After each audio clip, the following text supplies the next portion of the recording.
Hello and welcome to Technique 101. Today we are going to talk about the low bar squat versus the high bar squat.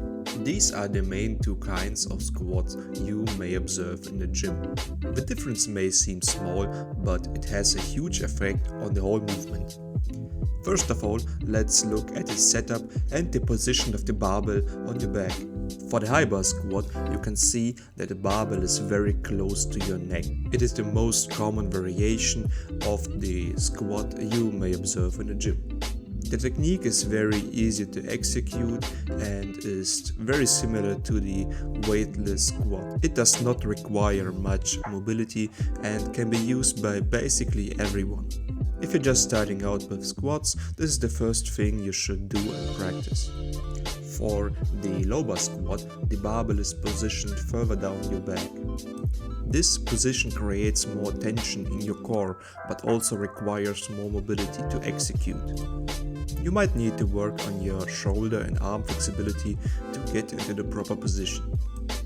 Now let's look from the side why one might choose the one or the other option. The key of a squat as a movement is that the barbell is always at the center of your gravity point. The gravity point is above the foot and forces the knees into flexion. This puts the quads under more stress.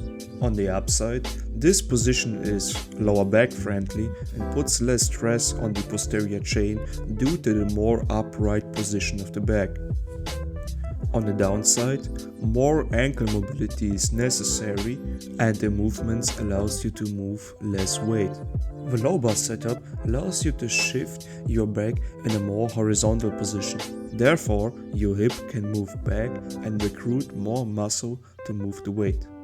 On the upside, it activates more muscle and the posterior chain. On the downside, the perfect technique requires much more practice and effort.